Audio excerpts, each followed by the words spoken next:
This is my Big Agnes Copper Spur HV UL1 one-woman tent review.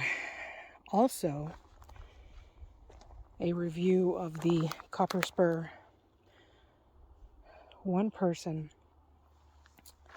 bikepacking footprint.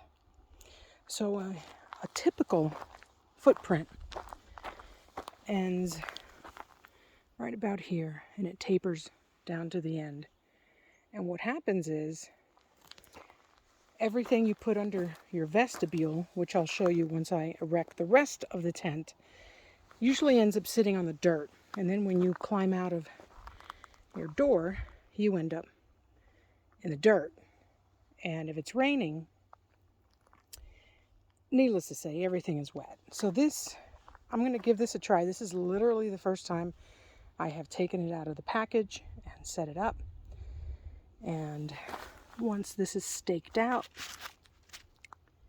it should give you an exact footprint of your Copper Spur UL1. The Big Agnes Copper Spur comes with a tent pole bag and a bag for the tent itself and for the stakes. Now, it's very lightweight. I brought this along to show you, but I never pack these poles in the bag when I'm going backpacking. I usually just use something to just wrap around the poles to keep them in one little package, and then I go ahead and insert it into a side pocket. And as you can see here, this is a Dyneema bag from Mountain Laurel Designs, MLD. I originally purchased it for my quilt, my Enlightened Equipment 20-degree Enigma quilt, and quickly realized, hey, I already have a sack that my schnozzle, my X-Ped schnozzle sack that I use to inflate my Sea to Summit sleeping pad when I'm actually hiking, doubles as a waterproof sack. So what I did was I went ahead and I'm using it for my tent, because I always thought, who cares if it rains and my tent gets wet when I'm backpacking? Well, this is sil nylon and it soaks up water, and you will end up hiking with a waterlogged, heavy tent.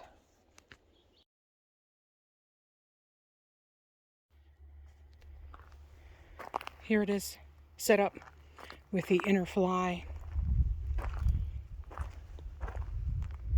One thing I did notice when I was setting it up, as you can see, there's no second door.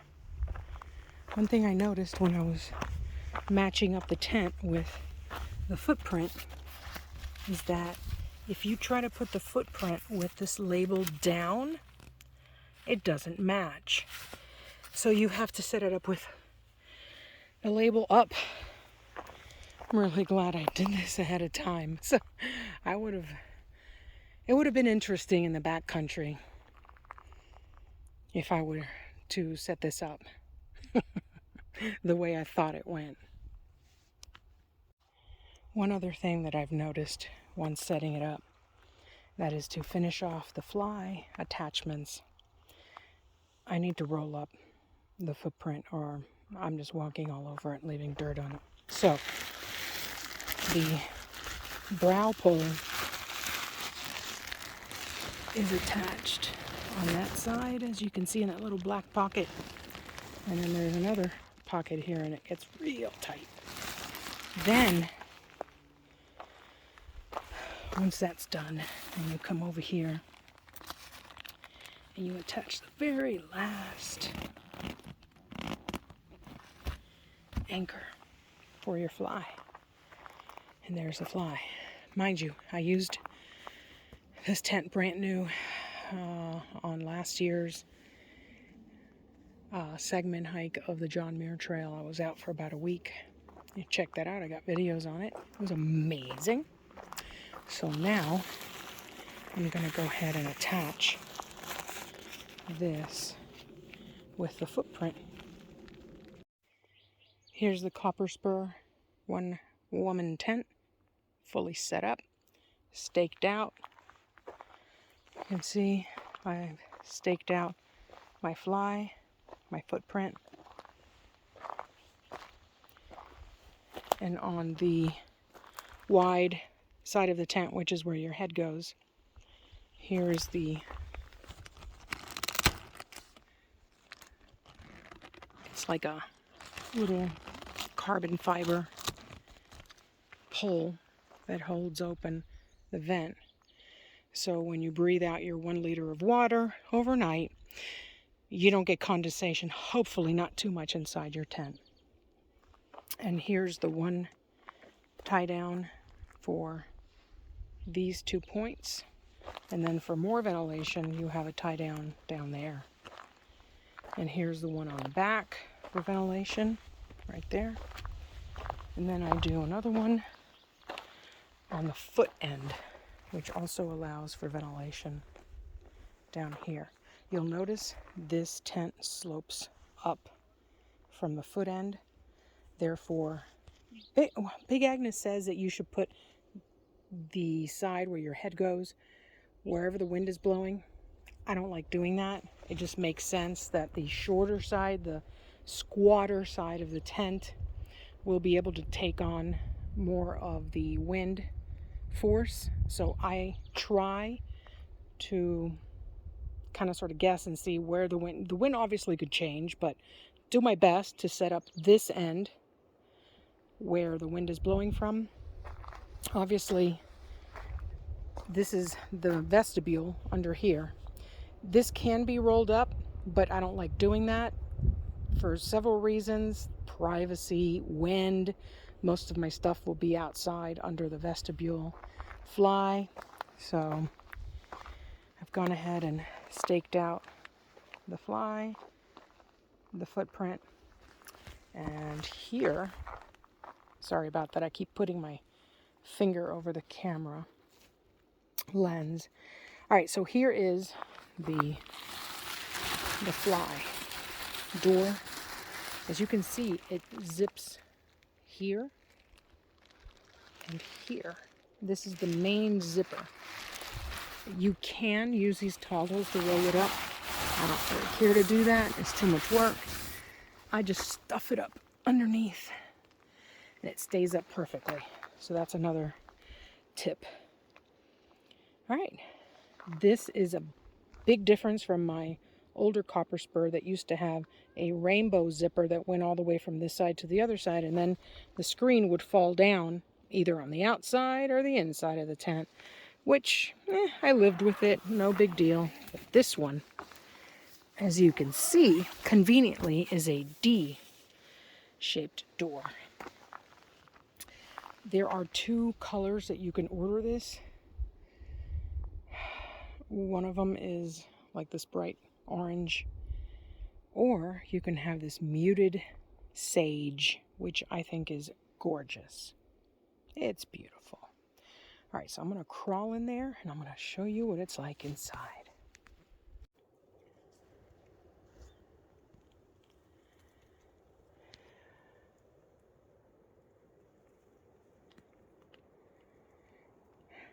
I'll put the specs in the description, but this is a very generous tent. I have slept in it, backpacked with it for a week, and I put a 25-inch wide sleeping pad in here, and it fit just fine. No worries. As you can see here, you have an option of rolling this up and using that toggle, or you can simply, I'm all about simple. No need for all these toggles. No need. You have lash points here, here, here, back here over your head, right up here. You can see where I put the door and stuffed it up there. And you have another lash point right there. This is a pocket. Well, let me start down here and then turn around. Oh, and there's another lash point up here. I haven't really used them. I don't have a need for it.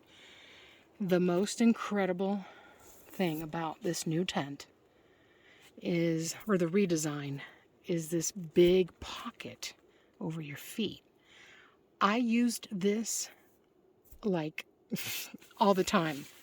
It was for everything. Clothes that I took off before I put in my pajamas, my down jacket, pretty much anything you have in here that you don't want down on the floor.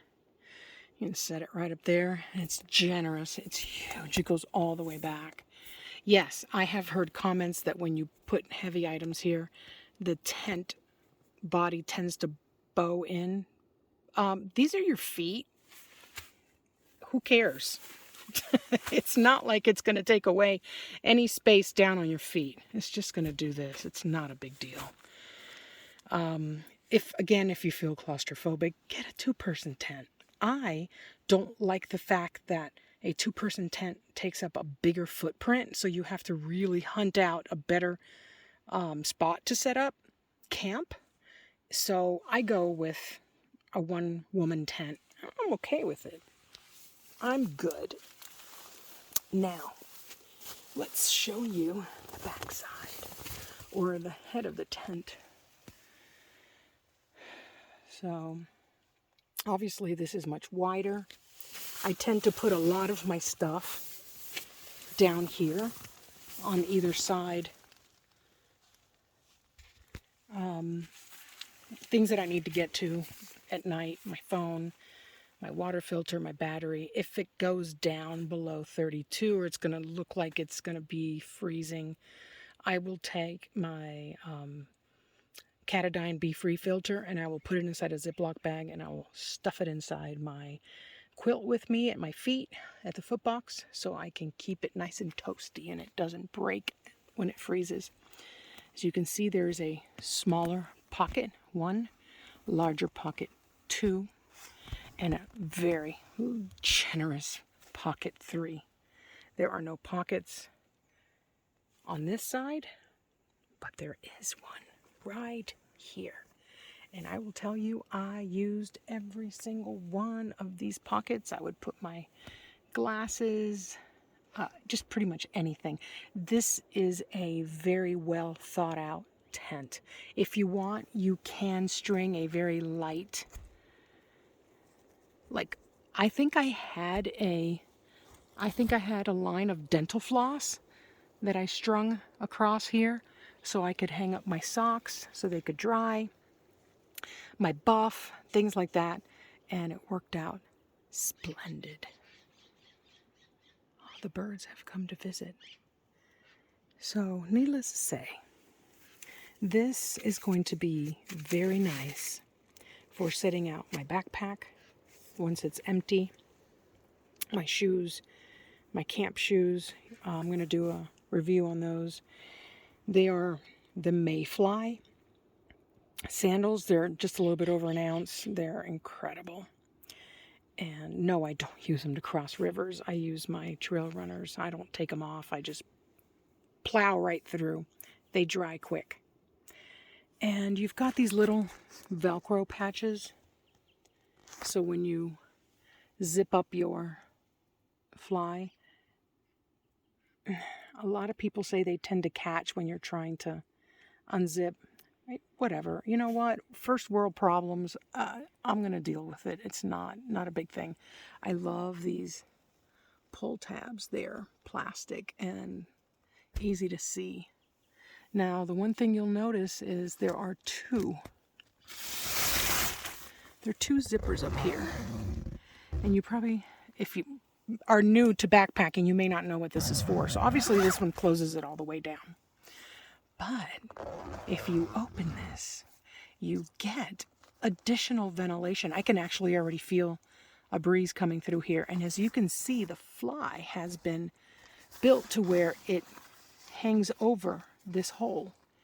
So if you want to, and you should, give yourself extra ventilation just in case it rains, this is a really great design, because you can zip up your fly all the way down and still leave this open to ventilate, and hopefully not have any, if very little, condensation. And you can see up there where this is an open vent. So when you're laying here and you're breathing out all that wonderful liquid, usually about 1 liter of water a night, it doesn't stay inside your tent. There's stakeout points right here. This tent is built where this flap is considered a porch, like a patio. So if you have trekking poles, or you can just use some, if you're around trees, I don't know, if you're above tree line at 11, 12, 13,000 feet, that's not going to work. But if you have trekking poles, of which I do, always hike with my trekking poles, you take the trekking poles and you set them on the corners, and then it comes with extra tie downs. I didn't do that because once I got to camp, after a 10, 11 hour day of backpacking 2,000 to 3,000 feet up and down at elevation, I was exhausted. And the last thing I wanted to do was give myself a porch. I wanted to give myself dinner and bed.